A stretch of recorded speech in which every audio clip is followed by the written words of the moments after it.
This is the video review of the Power Rangers Season 3 Ninja Megazord figure, plus the video review of the Falcon Zord and the Ninja Mega Falconzord figure. Now, to start off with, I think I'll cover the individual Zords. As you can see, this entire set has 3 massive Zords, 2 moderate-sized Zords, and 1 tiny Zord. I think I will start with the Red Ape. This is my least favorite of the bunch because, well, it just seems out of place. All the others are animals, and while I know this is supposed to be an ape, it just looks like a robot dude in samurai armor. And just having one that stands up when all the others are so much different, it just sticks out like a sore thumb. Although, on its own, it is pretty nice. It has articulation around like this. And that's about it. I suppose you could count this as maybe knee articulation, but that's about it for this mode. And, well, to transform this guy, this is where this guy, I really stop liking him. First, you collapse his arms up like this, fold the arms out like this, down, fold the arms in, push the back cover down, and then telescope the legs up. And, well, this is supposed to be an arm, but there's no fist, just a head. Parts forming. Yeah, without this fist, this figure does not work at all. So, that's the Red Ape. I'll put him off to the side until we start combining. And next, let's move to the Blue Wolf. This is one of my favorite of the set. Although, honestly, I like most figures of this set, except for the Red Ape, but this Blue Wolf looks very nice, although the connector port is very unfortunately placed. I like the detail, it's nice, sleek and smooth, looks very predatory. The mouth can open, and all the legs are at least moderately articulated. The tail too.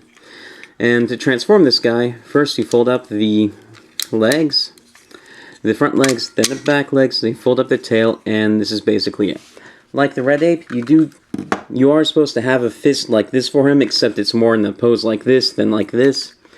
I don't have that. It tends to go for a fair amount on eBay, and I don't really think it's necessary because the wolf head already kind of looks like a hand, and it's articulated.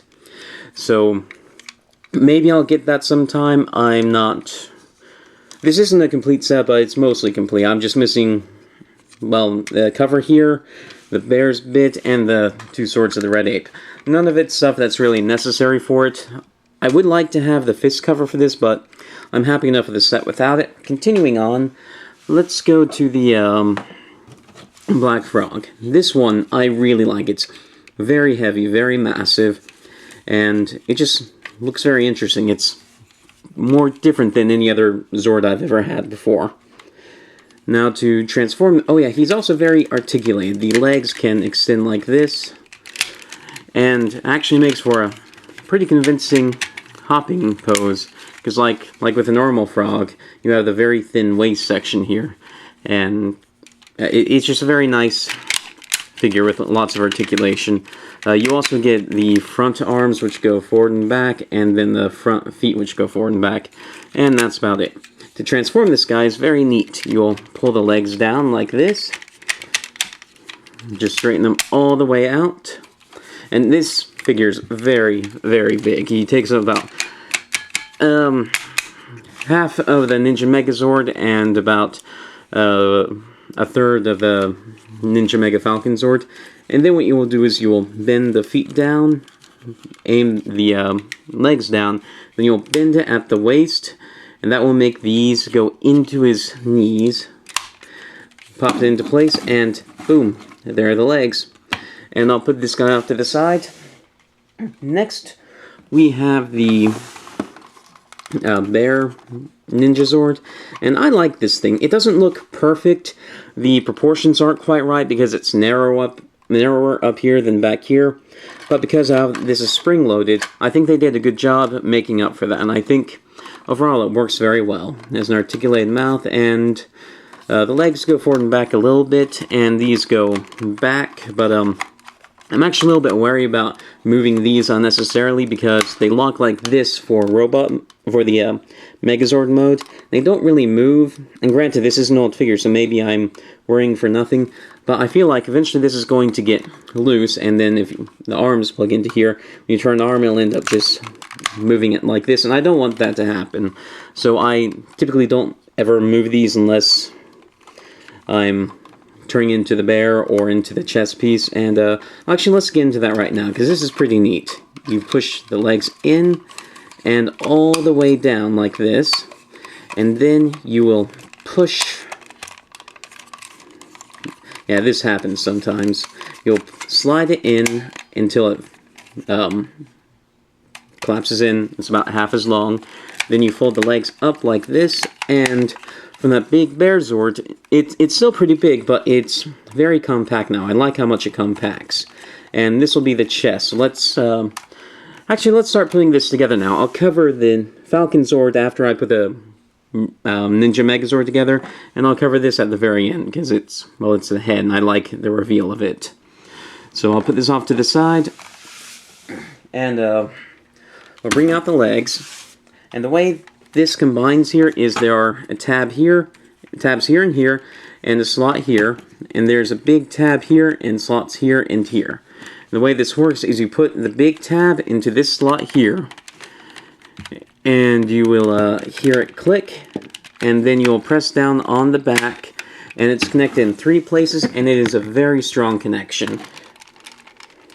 If I do this too much, it'll come off, but unlike some of the other Sentai figures which have pretty heavy bottom sections, this is a very strong connection. I was worried it wouldn't be, because I'd seen reviews of this figure before where the connection seemed to break, but I think on those reviews of this figure I'd seen, it was just it wasn't put down all the way. Now to continue, there are holes on the side of the body, and these connector ports, you'll push them in and in, and this guy's getting very big. Excuse me. And now for the very last one.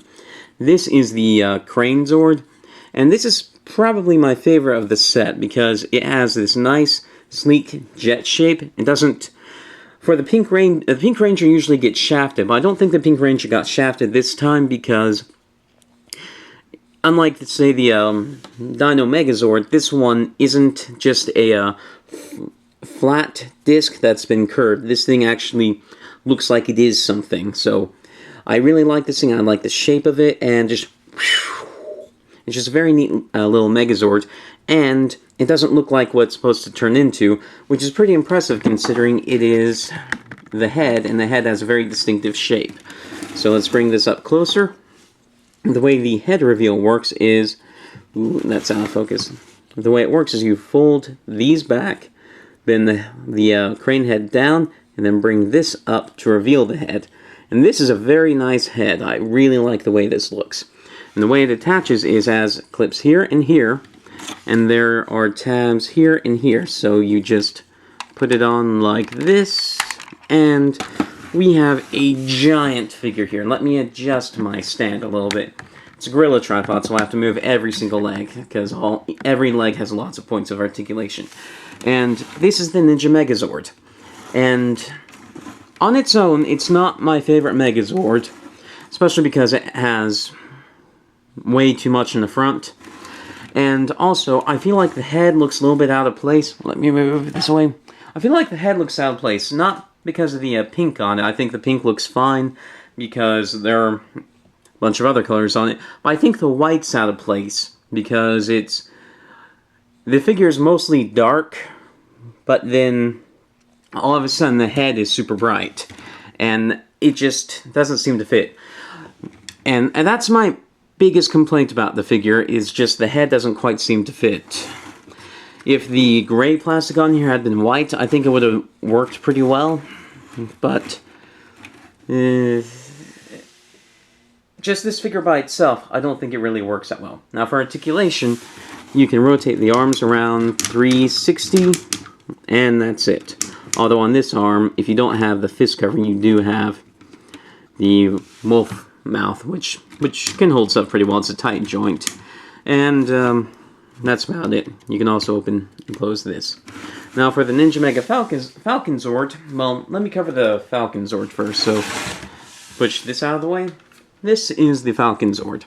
It's nice, big, looks very nice, very intimidating. I love the shape of the wings, but it is kind of a disappointment on its own because unlike the Dragon Megazord, which was just super duper cool on its own, this is, well, it's just a bird. It's not a Tyrannosaurus Rex dragon thing. And unlike the White Tiger Zord, it doesn't have its own robot mode, so by itself it's just very boring. So this figure, I would not get this figure unless you have the Ninja Megazord or the Shogun Megazord, whereas I would recommend the White Tiger Zord and the Dragon Zord just on their own.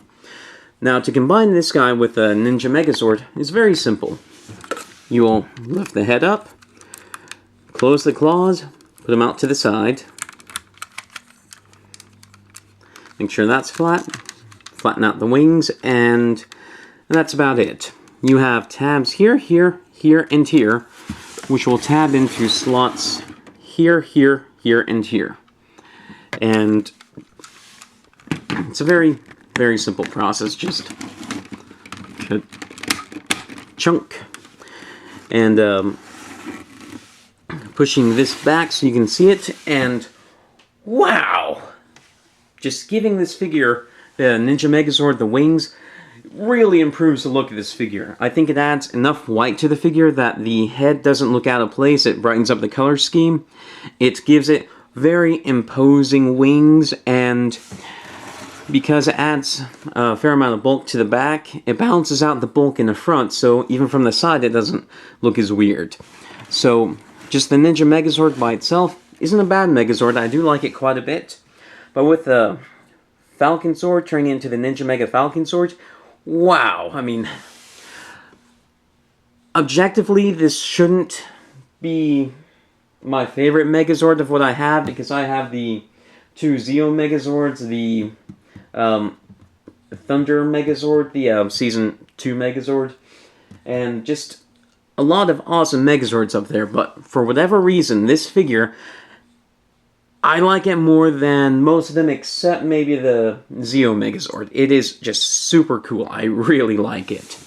And part of it's because the way it transforms is everything does a fair amount to transform, but nothing is annoying. So it's not like the Wild Force Megazords, which had cool transformations, but it just got kind of boring transforming them over and over again because each one did so much to transform, but none of the steps were really that satisfying, and some of them were kind of a bitch to do, like lining up little itty-bitty pegs.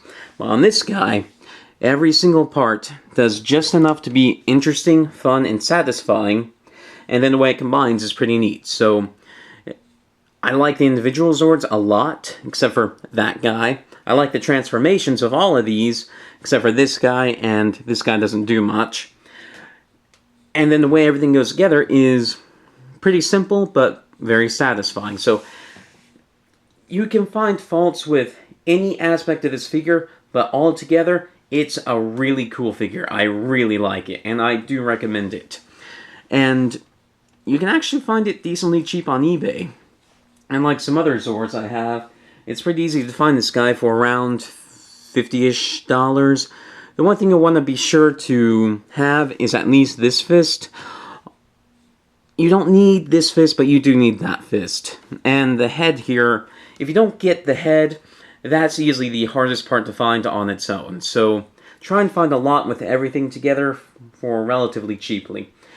You can survive without the fist, the bear's bit, which is just something that goes in its mouth, and without the swords of this. So yeah, it's a cool figure, decently easy to get, and yeah, I don't want to say it again, but to wrap this up this review, I do recommend it.